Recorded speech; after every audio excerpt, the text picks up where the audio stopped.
اللہ کے لیے کوئی جوان روزہ نہ چھوڑے۔ جوان لوگ روزہ چھوڑ رہے ہیں، بچے لوگ روزہ رکھ رہے ہیں، بوڑھے لوگ روزہ رکھ رہے ہیں، گھر کی مستورات روزہ رکھ رہی ہے۔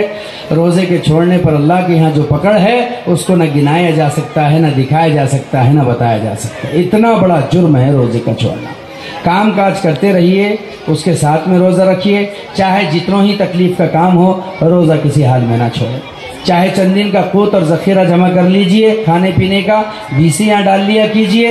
رمضان چاہے گھر میں بیٹھ کر کے گزاریں، آپ کام کرتے رہیں یا پھر گھر میں گزاریں، لیکن آپ روزے کا مکمل اہتمام کریں گے۔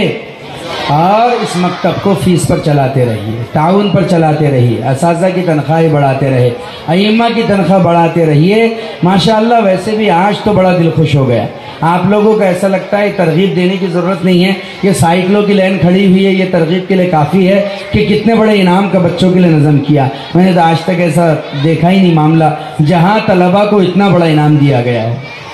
قابل مبارکباد ہے یہ مکتب والے، مکتب کے اساتذہ، معلمین اور یہ ذمہ دار لوگ، یہ باڈی والے، یہ قابل مبارکباد ہے، قابل داد و تحسین ہے۔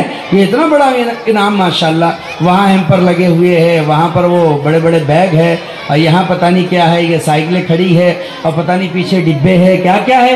یہ سارا انعام میرا خیال سے 3-4 لاکھ روپے کے قریب گیا ہے۔ بعض لوگ یہ ہم میں سے سوچتے ہوں گے اتنا بڑا نہیں ہونا چاہیے، لیکن ہم یہ سوچتے ہیں کہ لوگ دنیا پر اتنا پیسہ برباد کر رہے ہیں، رسومات منگنیوں پر اتنا برباد کر رہے ہیں۔ اگر کسی بچے کے پاس یہ سائیکل جاتی ہے، یہ سائیکل روزانہ اسے یاد دلائے گی کہ یہ مکتب سے ملنے والا انعام ہے، تجھے مکتب میں لانے کے لیے، قریب کرنے کے لیے ہے۔ یہ مصلی روزانہ یاد دلائیں گے، یہ قرآن روزانہ یاد دلائیں گے، یہ گھر کا سامان روزانہ یاد دلائے گا کہ مکتب کے لوگوں نے، محلے کے لوگوں نے اپنی خون پسینے کی قربانی سے مکتب کو یہ ڈونیٹ کیا، اور یہ دیا اس لیے تاکہ ان کے بچے پروان چڑھے۔ بہت اچھی بات ہے کہ بچوں کو جب انعامات کے ذریعے سے تائید کی جاتی ہے تو بچے آگے بڑھتے ہیں۔ خود رسول اللہ صلی اللہ تعالیٰ علیہ وسلم بچوں کی ہمت اور دلیری اور بہادری کے لیے کبھی کھجور انعام میں دیا کرتے تھے، کبھی کچھ دیا کرتے تھے۔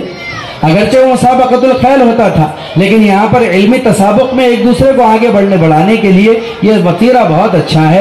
اللہ تعالیٰ سے میں دعا کرتا ہوں، اور بلکہ ہم سب یہاں جتنے بیٹھے ہوئے لوگ ہیں دل سے دعا دیتے ہیں اس بات کی کہ جنہوں نے دام درہم سخن اس میں اپنا پیسہ جان مال لگایا ہے اور ان بچوں کے لیے کوشش کی ہے، چاہے آپ محلے والے ہوں یا باڈی کے لوگ ہوں یا معلمین و مدرسین ہو، اللہ تعالیٰ ہر ایک کو قبول فرمائے، خصوصاً رحمت نگر کے اور اس علاقے کے نوجوانوں کو جنہوں نے واقعتاً بڑی مثال آج قائم کر دی ہے کہ واقعتاً جیسے 80 فٹ کا روڈ ہے، ایسی 80 فٹ کا اوریجنل تمہارا دل ہے کہ تم نے اتنا بڑا کام کیا ہے۔ اللہ قبول فرمائے۔ اب یہ انعامات ہے، اس لیے بات ختم کی جاتی ہے۔ بچوں کا اعزاز ضروری ہے تاکہ اس 10 بجے سے پہلے وقت کے اندر سارے انعامات تقسیم کی